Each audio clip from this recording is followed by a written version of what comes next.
आज मैं आपको 2.1 होम थिएटर किट के बारे में डायग्राम के ज़रिए डिस्कस करेंगे किस तरीके से ये काम करता है। तो चलिए वीडियो को स्टार्ट करते हैं। और आप लोग से रिक्वेस्ट है कि वीडियो को पूरा देखिएगा, फुल वॉच कीजिएगा, क्योंकि मेरा वॉचिंग टाइम ही कम हो रहा है और चैनल जब तक मोनेटाइज नहीं होता है तब तक हम आपको ड्राइवर बोर्ड के बारे में नहीं बता सकते हैं, क्योंकि यार ड्राइवर बोर्ड अलग अलग एम्पलीफायर को लाने में पैसे लगते हैं और मेरे पास उतना पैसा नहीं है कि इन्वेस्ट करें, और उसके बारे में बहुत कम यूट्यूब पे आपको मिलता है। तो हम सोचते हैं कि ड्राइवर बोर्ड के बारे में बात करें, बट उसके लिए मार्केट से लाना पड़ेगा। तो जब तक चैनल मोनेटाइज नहीं होता है तब तक हम किसी को ड्राइवर बोर्ड के बारे में नहीं बता सकते हैं, और जो भी मेरे पास एम्पलीफायर रिपेयरिंग के लिए आता है उसके बारे में बताएंगे, बट न्यू ला करके नहीं बता सकते हैं। तो चलिए स्टार्ट करते हैं इसको। तो देखिए, ये होम थिएटर जो है डुअल सप्लाई पे काम करता है। डुअल सप्लाई हमने कई बार बता चुके हैं कि डुअल सप्लाई वैसा सप्लाई होता है जो आपका 3 लूप से आउट करता है। जो बीच वाले जीरो होता है जिसको पूरा बॉडी में फैला दिया जाता है, और यही जीरो से एक स्पीकर का वायर ले लिया जाता है, ठीक है। और बाकी जो दोनों साइड वाले वायर होते हैं वो प्लस होता है और माइनस होता है। और ये जीरो है जो ना ही प्लस है और ना ही माइनस है, ये एसी ही है। इसको डायोड में नहीं कनेक्ट किया जाएगा, इसको फिल्टर नहीं किया जाएगा, ठीक है। तो ये डायोड में कनेक्ट नहीं होता, इसीलिए ना ही प्लस है और ना ही माइनस है। तो है क्या, तो प्लस माइनस दोनों है। तो अभी आपको पता चल जाएगा कि जीरो जो है प्लस माइनस दोनों कैसे है। चलिए इसके बारे में समझते हैं। तो देखिए, ये ट्रांसफार्मर है 12 3 एम्पियर का, और 2 एम्पियर का भी होता है, किसी में 1.5 एम्पियर का भी होता है। तो उससे आपको कोई दिक्कत नहीं होना चाहिए, क्योंकि जितना ज़्यादा एम्पियर रहेगा उतना ज़्यादा आवाज़ का क्वालिटी जो है क्लियर रहेगा और आईसी थोड़ा सा हीट होगा, तो उससे कोई दिक्कत नहीं है। एम्पियर बढ़ेगा तो आईसी पे लोड बढ़ जाएगा। तो प्राइमरी वाइंडिंग और ये सेकेंडरी वाइंडिंग से जो 3 लूप आउट किया है, बीच वाला जीरो होता है और साइड वाला जो है वो फिल्टर डायोड में गया है, और फिल्टर डायोड में कुछ इस तरीके से गया है, और ये दोनों तरफ से आउट किया है, ये प्लस और इधर से माइनस। यहाँ पे प्लस 24 वोल्ट होगा और यहाँ पे माइनस 24 वोल्ट होगा। तो यदि हम देखें तो ये दोनों पॉइंट पे जहाँ से यानी दोनों आउटपुट मिल रहा है डायोड से, तो ये दोनों पे मल्टीमीटर से चेक करेंगे तो हमें प्लस 24 वोल्ट और माइनस 24 वोल्ट मिलेगा, यानी कि प्लस माइनस 24 वोल्ट मिलेगा। यदि आप इससे चेक करोगे मल्टीमीटर से, जीरो से, तो यहाँ चेक करोगे तो 12 मिलेगा, और जीरो से यहाँ चेक करोगे इस पॉइंट पे तो आपको इस पॉइंट पे तो -12 मिलेगा, ठीक है। तो ये कंडीशन, यानी जीरो से चेक करोगे तो आपको डिवाइड होकर वोल्टेज मिलेगा, और यदि लोड पड़ता है तब तो 12 होगा, 13 होगा, लेकिन बिना लोड को आपको बढ़ भी सकता है वोल्टेज, 16 भी हो सकता है, 14 भी हो सकता है। और ये 24 वोल्ट जो बताएगा दोनों तरफ, ये बिना लोड के 30 भी पार कर सकता है, 32 भी हो सकता है, ठीक है। तो इससे आपको डरना नहीं है कि वोल्टेज बढ़ गया। अब देखिए, प्लस 24 वोल्ट जो बना और माइनस 24 वोल्ट बना, जो 2 कैपेसिटर सीरीज किया हुआ है, तो कैपेसिटर को इस तरीके से सीरीज किया है कि प्लस साइड किया है और इसका माइनस इधर, यानी कि कैपेसिटर को जैसे आप लोग बैटरी सीरीज करते हो तो प्लस को माइनस में लगाते हो, ठीक है। उसी तरीके से ये एक तरह से कैपेसिटर जो है बैटरी की तरह सीरीज है। प्लस इसका प्लस और इसका माइनस दोनों एक किया गया है, और दोनों साइड जो प्लस माइनस बचा है उसको प्लस वाले प्लस पे दे दिया गया, माइनस वाले माइनस पे 24 वोल्ट दे दिया गया, और ये जो जीरो निकाला गया वो दोनों कैपेसिटर का जो सीरीज किया हुआ पॉइंट है वहाँ पे दे दिया गया है, ठीक है। तो इसीलिए हम ये जीरो को ना ही प्लस बोलेंगे और ना ही माइनस बोलेंगे, ठीक है। अब ये आगे गया है तो यहाँ से सप्लाई आपका डिस्ट्रीब्यूट होना चालू हो जाएगा। कोई भी एसएमपीएस हो और कोई भी होम थिएटर हो, कोई भी जो सप्लाई पे काम कर रहा है वो एक जगह जाके सप्लाई को डिस्ट्रीब्यूट करता है, चाहे तो कोई भी एम्पलीफायर हो। ये बात आप लोग ध्यान दीजिए, नए मैकेनिक है तो जो भी ट्रांसफार्मर से सप्लाई आउट होता है वो एक जगह स्टोर होके वो जहाँ जहाँ रिक्वायरमेंट रहता है वोल्टेज, वहाँ वहाँ वो डिस्ट्रीब्यूट करता है। तो यहाँ से ये डिस्ट्रीब्यूट करेगा। ये अब यहाँ पे यदि हम चेक करें तो ये 24 और यहाँ से जीरो और ये -24। तो यहाँ से अभी बताया कि यहाँ से चेक करोगे तो 12 बताएगा। अब यहाँ से जो डिस्ट्रीब्यूट करेगा वो कैसे करेगा, तो देखिए 7805 जो लगा होता है वो वोल्टेज रेगुलेटर होता है। 7805 का काम ये होता है कि 12 वोल्ट को लेकर 5 वोल्ट में डिवाइड करना, यानी 12 वोल्ट लेगा और 5 वोल्ट आउट करेगा। अब ये 5 वोल्ट किसके लिए है, तो 5 वोल्ट जो आपका कार्ड होता है आगे ब्लूटूथ कार्ड उसके लिए है। तो बीच वाला पिन 0 से जोड़ दिया गया है और साइड वाला पिन 12 से जोड़ दिया गया, +12 से, -12 से नहीं, +12 से, यानी कि यहाँ से +24 से।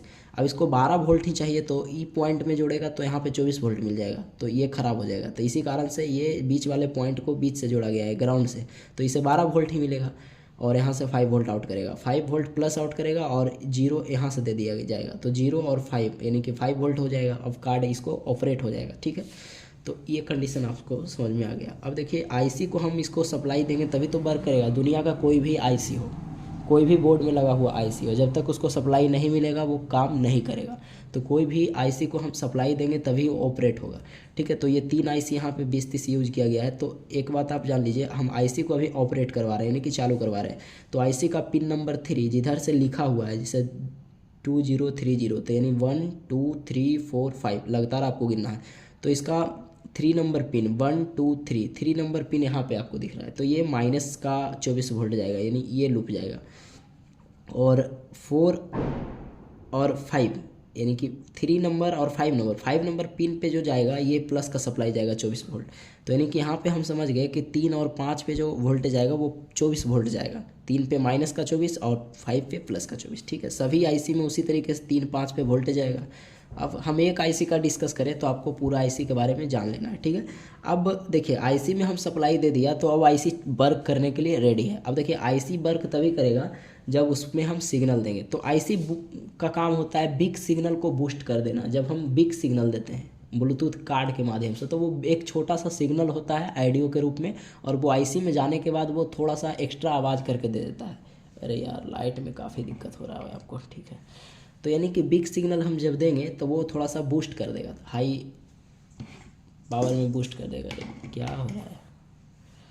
तो यहाँ से अब आप लोग देखिए कि इसका फर्स्ट नंबर जो पिन है इन्वर्टिकल पिन है, यहाँ पे हम सिग्नल देंगे फर्स्ट नंबर पिन पे। तो फर्स्ट नंबर पिन पे जो सिग्नल जाता है वो कार्ड के थ्रू जाता है। अरे यार क्या हो रहा है। तो फर्स्ट नंबर जो पिन है आईसी का वो कार्ड के थ्रू सिग्नल देंगे तो वो आईसी वर्क करने के लिए रेडी हो जाएगा। तो कार्ड में क्या होता है आपका 3 पॉइंट निकलता है। 3 पॉइंट कार्ड में निकलेगा तो आर होता है और एक बीच में 0 होता है ग्राउंड, जिसको GND लिखा हुआ रहेगा। आप कार्ड खरीदोगे तो पता चल जाएगा। और साइड में एल रहता है। तो ये राइट का आउट और ये लेफ्ट का आउट, अब बीच में जो है आउट, ये ग्राउंड, ये नहीं, ये जो जुड़ जाएगा आपका ये 0 से जाके जुड़ जाएगा, ठीक है। तो 1 नंबर पिन पे हम सिग्नल देंगे तो ये बूस्ट करके हमें स्पीकर को जो लूप निकालेगा स्पीकर का वो 4 नंबर से निकालेगा, यानी 1 2 3 4 से निकालेगा। तो स्पीकर का एक ही लूप निकालेगा और बाकी एक 0 चला जाएगा स्पीकर में।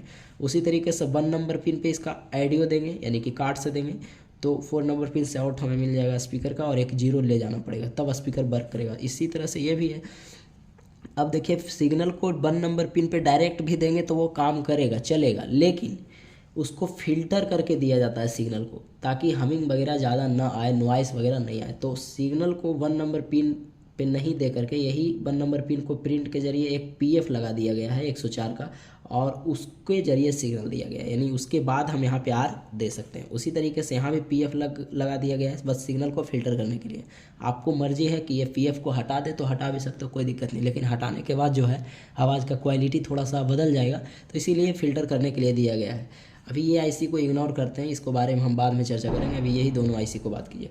तो ये राइट का सिग्नल है और ये लेफ्ट का। अब देखिए सिग्नल को देने के लिए हम एक वॉल्यूम यूज किया है जो डबल चैनल का। अब देखिए वॉल्यूम यूज नहीं करेंगे तो इससे क्या होगा, आपको मर्जी है तो यूज कीजिए, नहीं मर्जी है तो नहीं यूज कीजिए। आप नहीं यूज कीजिएगा तो हाई आवाज़ में चलेगा, जब भी बजेगा फुल आवाज़ में बजेगा। तो वॉल्यूम को इसलिए लगाया जाता है ताकि हम मन के अनुसार जितना तेज़ चाहे जितना कम चाहे वो कर सकते हैं, ठीक है। तो ये वॉल्यूम जो है एक तरह से रेजिस्टेंस है, यानी कि जिसको हम ऐसे रोटेट करते हैं तो ये राइट जैसे हम यहाँ पे दिए और एल हमने यहाँ पे दिए, तो यहाँ पे 2 वॉल्यूम को एक में इनबिल्ट किया गया। आपने देखा होगा कि वॉल्यूम जो है 2 चैनल का होता है। तो जब राइट का सिग्नल इस पिन में हम देंगे और लेफ्ट का सिग्नल इस पिन में देंगे, तो अभी राइट समझिए, राइट का सिग्नल इस पिन में दिए कार्ड से जो आ रहा है तो वो इंटर किया, और जैसे ही इसको रोटेट किए तो ये दोनों के बीच कम रेजिस्टेंस क्रिएट करेगा, यानी ये दोनों के बीच ये शॉर्ट करता जाएगा, धीरे धीरे करीब लाता जाएगा, यानी कि रेजिस्टेंस का वैल्यू कम करता जाएगा। जैसे अगर जो हम पूरा विपरीत साइड में घर जो होता है एंटी क्लॉक वाइज घुमाते हैं, तब ये जैसे मान लिया जाए 47K का रेजिस्टेंस, 47K का ये वॉल्यूम है।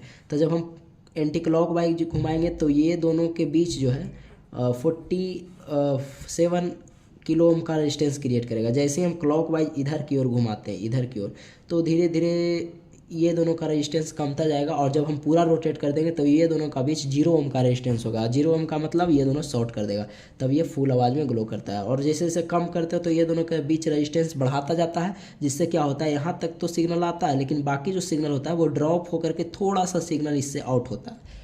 ठीक है, आशा है कि आपको समझ में आ गया होगा।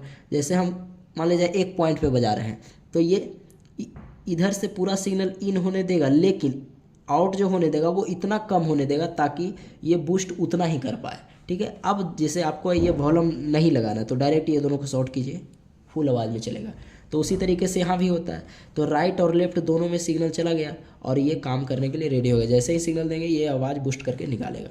अब देखिए, एक आईसी जो स्पेशल यूज किया जाता है वो बेस के लिए यूज किया जाता है। बेस में क्या होता है, जैसे ही हम ये सिग्नल दिए तो एक सिग्नल तो डायरेक्ट चला गया और एक सिग्नल जो एल वाला है इसमें भी डायरेक्ट गया, लेकिन इसी से एक और जंक्शन बनाया गया है। अब उससे क्या होगा, यही सिग्नल आगे 22 किलो ओम का रेजिस्टेंस लग करके आगे ये आईसी में जाएगा।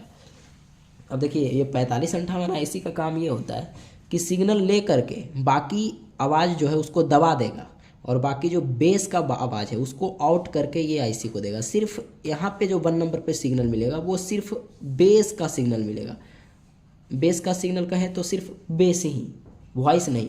तो यहाँ पे ये आईसी का काम नहीं रहता है, सारा जो धंधा रहता है वो 4558 का काम रहता है। 4558 ही इसको वैसा ही सिग्नल देता है जिससे ये बेस निकाले। अगर जो डायरेक्ट यही सिग्नल उठा करके हमने यहाँ दे दिया तो ये बेस नहीं निकालेगा, ये नॉर्मल आवाज़ निकालेगा जैसे ये दोनों निकाल रहा था। ठीक है, अब आपको समझ में आ गया।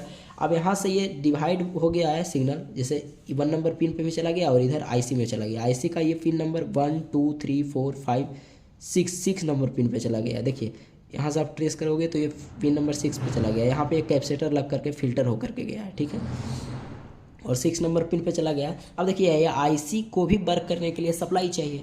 सप्लाई, जैसे कोई भी आईसी को हमें चलाना है तो उसको भी तो सप्लाई देंगे। अब ये 24 वोल्ट इस पे देंगे तो ये मर जाएगा, यानी कि फूक जाएगा। इसीलिए आईसी पे जो दिया जाता है वो कम वोल्टेज दिया जाता है, 10 वोल्ट 9 वोल्ट देंगे तो 9-10 देंगे तो ये भी आईसी जो है डुअल सप्लाई पे काम करता है। डुअल सप्लाई तो ये प्लस भी लेगा, माइनस भी लेगा और जीरो भी लेगा। ठीक है, तो अब यहाँ से हम समझते हैं पिन नंबर 4 और पिन नंबर 8 4558 का इनपुट होता है, VCC इनपुट, यानी दोनों पे वोल्टेज दिया जाएगा। दोनों पे वोल्टेज, पिन नंबर 8 पे प्लस का वोल्टेज गया है, पिन नंबर 4 पे माइनस का वोल्टेज गया है, जो यहाँ बन रहा था। लेकिन अभी हमने बताया कि दोनों पे 24 वोल्ट देंगे तो ये फूक जाएगा।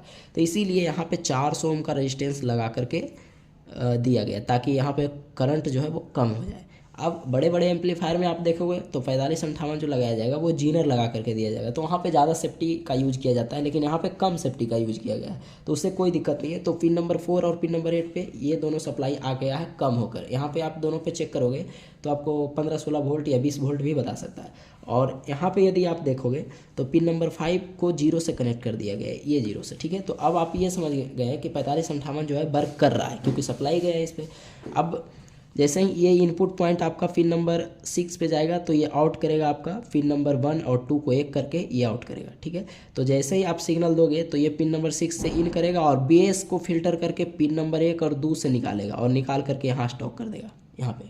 अब ये बेस का सिग्नल यहाँ पे आउट कर रहा है जो कि 4558 से आउट कर रहा है। अब जैसे ही अब ये लूप को डायरेक्ट पिन नंबर 1 पे कनेक्ट करोगे तो ये बेस के जैसा वॉइस निकालने लगेगा। ठीक है, तो इसीलिए डायरेक्ट हम को देंगे तो डायरेक्ट फुल बेस में निकालेगा, लेकिन हमको इसको कंट्रोल करना है। तो क्या किए हम, पिन नंबर 1 से यहाँ एक जम्फर ला करके और ये 10 किलो ओम का रेजिस्टेंस लगा दिए। देखिए पिन नंबर 1 से 10 किलो ओम का रेजिस्टेंस लगा, लेकिन जबकि यहाँ पे देखिएगा तो पिन नंबर 1 से जो लगा है वो सिर्फ PF लगा है। तो ऐसा क्यों, यहाँ रेजिस्टेंस और यहाँ PF क्यों? तो देखिए ये वॉइस के लिए लगाया गया है, लेकिन इसको बेस ही बजाना है तो बेस को थोड़ा सा तो फिल्टर करना होगा, तो इसलिए यहाँ PF नहीं लगा करके 10 किलो ओम का रेजिस्टेंस लगाया गया। अब देखिए क्या होता है, 104 का PF यहाँ यूज किया गया है और 10 किलो ओम का रेजिस्टेंस यहाँ यूज किया, तो दोनों लगभग सेम ही काम करता है। जैसे 4 लड्डू दोगे ना यहाँ पे आप यानी कि 1000 से डिवाइड करोगे तो 10 के ही आएगा। ठीक है, तो दोनों का काम एक ही है। तो ये पिन नंबर 1 को यहाँ ला दिया गया। अब यहाँ ला दिया गया, जैसे ही आउट किया और ये पिन नंबर 1 है तो ये दोनों को हम शॉर्ट करेंगे तो बेस जो है फुल आवाज़ में चलने लगेगा, लेकिन इसको हमको कम और ज़्यादा करना है। तो इसीलिए क्या किया, यहाँ पे एक वॉल्यूम लगाया 100K का। अब 100K के का वॉल्यूम क्यों लगाया जाता है, क्योंकि जितना ज़्यादा आप K का यूज करोगे ना वॉल्यूम को, 100K 200K, उतना धीरे धीरे रोटेट करोगे तो कम रोटेट पर कम, मतलब कि उतना ज़्यादा का रेजिस्टेंस बनेगा। और ऐसे क्या होगा आप समझिए सीधा, जैसे मान लीजिए हम 10K का वॉल्यूम यूज करते हैं यहाँ पे, तो हल्का सा भी रोटेट करेंगे बहुत ज़्यादा बेस में बजेगा। इसीलिए हम यहाँ पे रेजिस्टेंस जो है बढ़ा देते हैं, 100K करते हैं, ताकि आधा जब वॉल्यूम हम रोटेट करें क्लॉकवाइज तो हल्का सा ही बेस खुले। ठीक है, तो यहाँ पे 100K का यूज किया गया है। बाकी आप समझ जाइए किस तरीके से काम करता है। तो यहाँ से आउट करके ये सिग्नल दिया, अब धीरे धीरे यहाँ से ये आउट करेगा, जैसे जैसे रोटेट करेंगे और ये पिन नंबर 1 पे जाएगा। अब देखिए, अब बात रहा इसका फॉल्ट पे, फॉल्ट कैसे कैसे आता है, कहाँ कहाँ पे आता है। तो अब यहाँ से बात करते हैं। देखिए, डायोड तो हमने बहुत कम देखा है फूकने का, लेकिन डायोड भी फूकता है। यदि डायोड शॉर्ट हो जाएगा तो आपका ये दोनों में से वोल्टेज बनने नहीं देगा। वोल्टेज तो बनेगा लेकिन उटपटांग वोल्टेज बनेगा। 24 वोल्ट आप चेक करोगे तो 24 वोल्ट नहीं बनेगा, 12 बनेगा, 10 बनेगा, ये शॉर्ट हो जाएगा। तो मतलब वोल्टेज नहीं भी बन सकता है, बनेगा भी तो इतना कम बनेगा कि आपको शक हो जाएगा कि कहीं ना कहीं फॉल्ट है, तो ये डायोड खराब होगा। तो दूसरा कंडीशन में हमने ज़्यादातर देखा है कि ये दोनों में से कोई एक कंडेंसर फटा हुआ, अगर जो ये दोनों में से एक फट जाता है या फिर दोनों फट जाता है, तो आप जब जैसे ही सप्लाई दोगे तो स्पीकर में आपका हमिंग का आवाज़ सुनाई देगा, बहुत ज़्यादा सनसनाहट में स्पीकर गूं जैसा करेगा। ठीक है, तो इसको चेंज करने के बाद आपका आवाज़ में क्वालिटी आ जाएगा। ठीक है, ये रहा फॉल्ट। अब आगे नो डिस्प्ले का बहुत बार फॉल्ट आता है, तो आप 7805 में देख लीजिएगा 5 वोल्ट आउट कर रहा है कि नहीं कर रहा है। अगर जो आउट कर रहा है फिर भी नो डिस्प्ले है तो आप कार्ड चेंज कीजिए, कार्ड पे सप्लाई चेक कर लीजिए कि 5 वोल्ट कार्ड पे आ रहे हैं। कभी कभी क्या होता है, यहाँ पे 5 वोल्ट बताएगा लेकिन कार्ड पे पहुँच ही नहीं रहा है। कार्ड पे काहे नहीं पहुँच रहा है, क्योंकि कहीं ना कहीं वायर आपका ख़राब है, तो ये देख लीजिएगा। उसके बाद अब देखिए, ये दोनों भी फिल्टर कैपेसिटर सही है, ये डायोड भी सही है, सप्लाई भी 24 वोल्ट बन रहा है, और फिर भी हमिंग आ रहा है। ये प्रॉब्लम बहुत ज़्यादा है। तो हमिंग आ रहा है तो उस समय आपको क्या करना है, कार्ड को एक बार डिस्कनेक्ट कर देना। जहाँ पे ये 5 वोल्ट का जैक गया हुआ रहेगा कार्ड में, वो जैक को आपको निकाल देना। उसके बाद देखना हमिंग आता है कि नहीं। कभी कभी क्या होता है, कार्ड का आईसी जो है शॉर्ट हो जाता है और कार्ड डिस्प्ले में रहेगा, कार्ड ओके रहेगा, लेकिन अंदर से आईसी फॉल्ट हो जाता है। इसी कारण से आईसी जो है हमिंग जैसा ही आवाज़ निकालता है, तो आईसी में भी हमिंग निकलेगा। तो कार्ड का सप्लाई आपको डिस्कनेक्ट करना है, उसके बाद देखना है हमिंग निकाल रहा है कि नहीं। अगर जो बंद हो जाएगा हमिंग निकालना तो आपको कार्ड को रिप्लेस कर देना है। ठीक है, अब उसके बाद भी हमिंग निकाल रहा है तो आपका ये दोनों जो वॉल्यूम का पॉइंट है वो दोनों हटा देना। उसके बाद देखिए हमिंग निकाल रहा है कि नहीं निकाल रहा है। अगर जो ये दोनों को निकालने के बाद यानी कट करने के बाद ये आर और एल फिर भी हमिंग आता है, अगर जो ये दोनों कट किए फिर और हमिंग नहीं आ रहा है तो समझ जाइए इधर से ही फॉल्ट है आपका।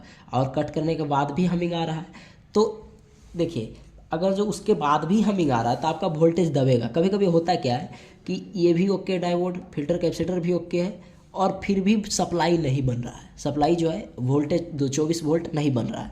तो उस समय आपका क्या होगा, ये तीनों में से कोई एक आईसी आपका शॉर्ट हो जाएगा। शॉर्ट होगा तो ये 3 और 5 नंबर पर जो सप्लाई जा रहा है वो शॉर्ट कर देगा। तो शॉर्ट होने की वजह से वोल्टेज दब जाएगा और दबने के बाद वोल्टेज को बनने ही नहीं देगा। तो इस समय आपको ये होगा परेशानी कि सारा चीज़ आपने चेक कर लिया ओके, फिर भी सप्लाई नहीं बन रहा है। अब सप्लाई नहीं बन रहा तो आप सोचोगे कि सारा चीज़ तो ओके, सप्लाई क्यों नहीं बन रहा। आप ट्रांसफार्मर भी देख लिए तो ये भी आपको नहीं पता चल रहा है। तो उस समय क्या होता है, परेशान हो जाते हो। तो आपको बारीकी से आईसी को निकाल करके देख लेना है। ये आईसी निकालिए, फिर सप्लाई देकर देखिए बना कि नहीं बना। फिर ये लगाना किसी को नहीं, फिर ये आईसी निकालिए, फिर सप्लाई देकर देखिए बना कि नहीं बना। नहीं तो तीनों को उसी तरीके से निकाल के देखिए। और निकालने के बाद अगर जो आईसी निकालने के बाद सप्लाई बन जाता है तो आप 100% श्योर हो जाइए कि आईसी ही शॉर्ट है।